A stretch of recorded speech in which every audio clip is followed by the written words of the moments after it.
నమస్తే అండి అందరికీ. నేను మీ Madhavi Krishna. Welcome to my channel Madhavi Krishna's Navarasa Kathamalika Telugu audio stories. ఓయ్ పిల్ల నీ గొప్పేంటి 23వ భాగం. అక్క, నాతో ఏదైనా చెప్పాలని అనుకుంటున్నావా అడిగాడు గోపి. బైక్ ట్రాఫిక్లోకి ఎంటర్ అయింది. ఆఫీసుల నుంచి ఇళ్ళకి వెళ్లే వాళ్లతో, స్కూల్ కాలేజ్ బస్సులతో నిండిపోయిన రోడ్ల మీద చాకచక్యంగా బండిని ముందుకు తీసుకుపోతున్నాడు అతను. అదేం లేదు గోపి అనేసింది భాగ్యరేఖ. కానీ నాకేమీ లేదని అనిపించడం లేదు. ఏదో చెప్పాలని అనుకుంటున్నావని, కానీ ఎందుకో సందేహిస్తున్నావని అనిపిస్తోంది అన్నాడు నవ్వుతూ గోపి. అదే ప్రొఫెసర్ భార్గవరామ్ గురించి అంటూనే కనుబొమ్మలు ముడివేసింది భాగ్యరేఖ. అవును, నేనేదో చెప్పాలనుకుంటున్నానని నీకెలా తెలుసు అడిగింది ఆశ్చర్యపోతూనే. నీ బాడీ లాంగ్వేజ్ చెప్తోంది అన్నాడు బైక్ని రెడ్ సిగ్నల్ దగ్గర ఆపి గోపి. నీకు అది స్టడీ చేయడం కూడా వచ్చా అడిగింది ఆశ్చర్యంగా. అక్క, నేను డబ్బింగ్ ఆర్టిస్ట్ని కాబట్టి డైలాగ్ చెప్పేటప్పుడు ఎదురుగా కనిపిస్తున్న ఇమేజ్ని జాగ్రత్తగా పరిశీలించి ఆ హీరో బాడీ లాంగ్వేజ్ని బట్టి నా గొంతులో భావాలని పలికిస్తాను. నేను అక్కడ యాక్ట్ చేస్తున్నట్టు అనుభూతి చెందితే కానీ డైలాగ్ చెప్పలేను. ఎవరికి వాళ్ళే డబ్బింగ్ చెప్పుకుంటే ఒక అడ్వాంటేజ్ ఏంటంటే వాళ్ళు చేసిన యాక్షన్ వాళ్ళకి తెలుసు, ఆల్రెడీ చేసి ఉంటారు కాబట్టి చెప్పడం సులువు.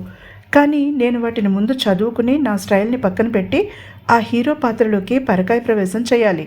నా స్టైల్ కాకుండా ఆ హీరో స్టైల్ని అనుకరించాలంటే బాడీ లాంగ్వేజ్ గమనించాలి.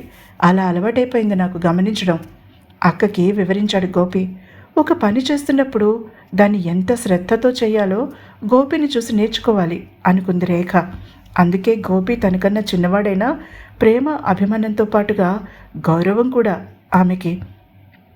అతని ఆలోచన తన జీవిత గమనాన్ని మార్చేసిందని తెలుసు రేఖకి. అతను కనుక పట్టుబట్టి నగరం తీసుకురాకపోయి ఉంటే తను చదువు కొనసాగించి ఉండేది కాదు, ఆర్థిక స్వతంత్రం సంపాదించుకుని ఉండేది కాదు. ఇంకా తమ ఊర్లో అలానే ఎటువంటి లక్ష్యం లేకుండా కాలక్షేపం చేస్తూ ఉండేదేమో సూటిపోటి మాటలు పడుతూ. ఆ బాధ నుంచి తనని బయటకు తీసుకువచ్చి ఒక దారి చూపించిన తమ్ముడంటే వెర్రి అభిమానం రేఖకి. ఏ సమస్యకైనా అతని దగ్గర పరిష్కారం ఉంటుందని ఆమె నమ్మకం. అతనికి భార్గవ విషయం మొత్తం చెప్పింది. అంత బాధని ఒక మనిషి తట్టుకుని నిలబడి మామూలు మనుషులలో పడి నవ్వగలగడం చాలా గొప్ప విషయం అనిపించింది నాకు అంది తమ్ముడితో. సరిగ్గా చెప్పావక్క. ప్రతి మనిషి తనకి వచ్చిన కష్టమే చాలా పెద్దదనుకుంటాడు. తనకే ఎందుకు అలా జరగాలి అని కనిపించని శక్తిని పదే పదే అడుగుతాడు. కానీ నా దృష్టిలో అన్నిటికన్నా పెద్ద కష్టమేంటో చెప్పనాక్క బండిని తమ ఇల్లు ఉన్న వీధిలోకి తిప్పుతూ అడిగాడు గోపి. చెప్పు గోపి అంది ఆసక్తిగా రేఖ. చావు కన్నా పెద్ద కష్టం మనిషికి ఏదీ లేదని నా ఉద్దేశం. చనిపోయే ముందు ప్రతి మనిషికి తెలుస్తుందని అంటారు. ఆ క్షణాలు గడిచిపోయాక తను ఉండడు, కానీ మిగిలిన ఈ ప్రపంచం ఉంటుంది. తను నవ్వలేడు, మాట్లాడలేడు, జీవితాన్ని అనుభవించలేడు. కానీ మిగిలిన ప్రపంచమంతా యథాతథంగా ఉంటుంది. అంతకన్నా పెద్ద కష్టమేముంది? నొప్పి అనుక్షణం మనం బ్రతికి ఉన్నామని మనకి గుర్తు చేస్తుంది. జీవితం విలువని మనకి తెలియజేస్తుంది. మన గుండె ధైర్యానికి పదును పెడుతుంది. స్ట్రగుల్లో నీ జీవితం విలువ 10 రెట్లు పెరుగుతుంది. బైక్ ఇంటి ముందు ఆపుతూ అన్నాడు గోపి. ఆమె మౌనంగా బైక్ దిగి తమ్ముడు పక్కన నిలబడింది.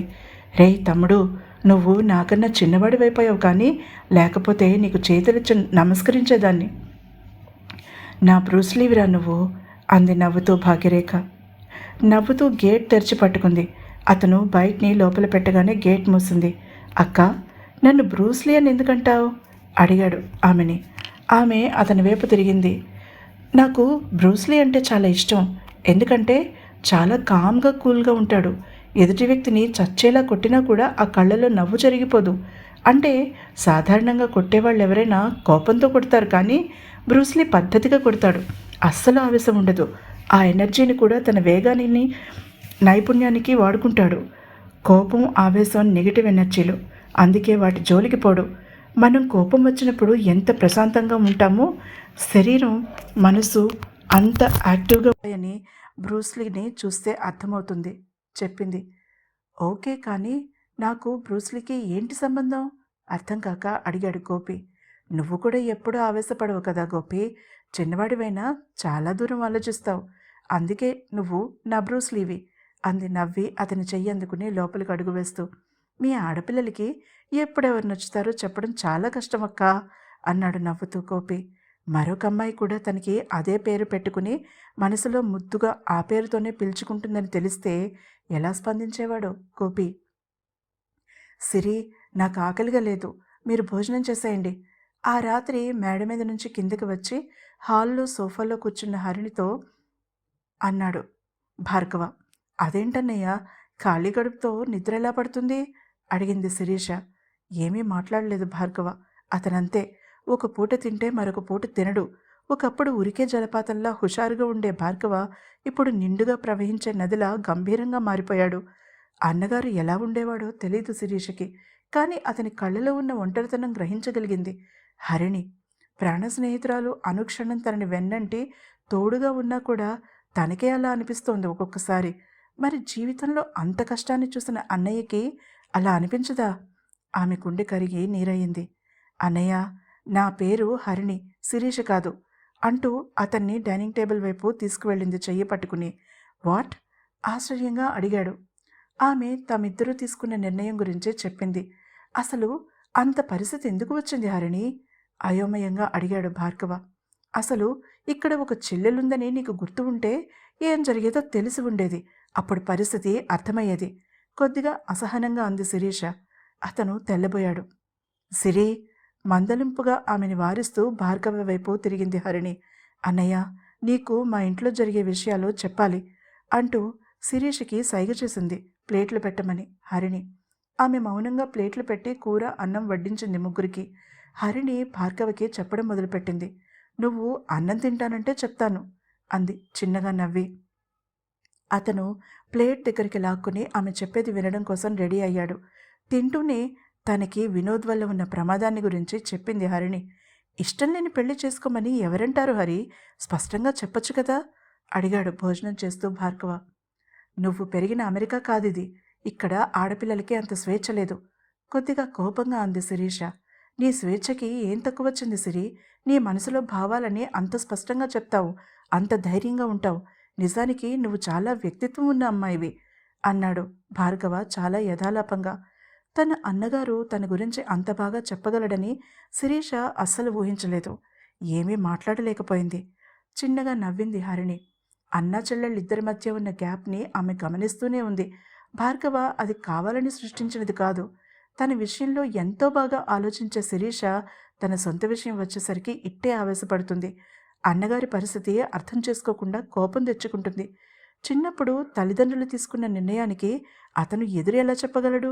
ఒక వయసు వచ్చి అతను నిర్ణయాలు స్వయంగా తీసుకునే సమయానికి పెద్ద విషాదంలో మునిగిపోయాడు. అది శిరీషకి అర్థమయ్యేలా చెప్పగలగాలి తను. అది తర్వాత. ముందు తమ పేర్ల కన్ఫ్యూషన్ని భార్గవికి లేకుండా చేయాలి. తమ నాటకం ఎందుకు ఆడుతున్నారో అతనికి తెలియకపోతే ప్రతిసారి రేఖ ముందు అతను ఫూల్ అవుతాడు. అది అస్సలు ఇష్టం లేదు హరిణికి. ఈరోజు గోపి రక్షించాడు. ప్రతిసారి అలా జరగదు. నిజం భార్గవికి తెలియాలి. అందుకే విషయం అతనికి చెప్పేసింది హరిణి. ఇప్పుడు తన ఇంట్లో పరిస్థితిని చెప్పాలి. నా పెళ్లిని చిన్నప్పుడే నాన్నగారి ఫ్రెండ్ సోమసుందరం కొడుక్కి ఇచ్చ చెయ్యాలని నిర్ణయించేశారు. నాన్నగారు ఇప్పుడు ఏమీ చెప్పే పరిస్థితిలో లేరు. రోజులో చాలాసేపు మగతగా పడుకునే ఉంటారు. ఇక అమ్మ మామయ్య మాటలకి అడ్డు చెప్పదు. ఆయన ఏమంటే అదే.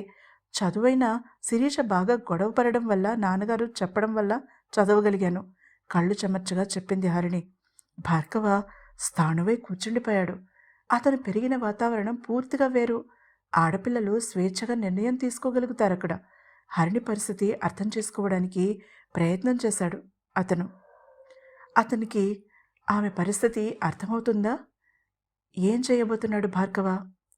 తెలుసుకోవాలంటే తర్వాత ఎపిసోడ్ని తప్పకుండా వినాలి. ఈ ఎపిసోడ్ కనుక మీకు నచ్చినట్లయితే తప్పకుండా లైక్ చేయండి. అలాగే నా ఛానల్ని సబ్స్క్రైబ్ చేసుకోవడం మర్చిపోకండి. తర్వాత ఎపిసోడ్తో రేపు ఉదయం మళ్ళీ కలుద్దాం. అంతవరకు సెలవు.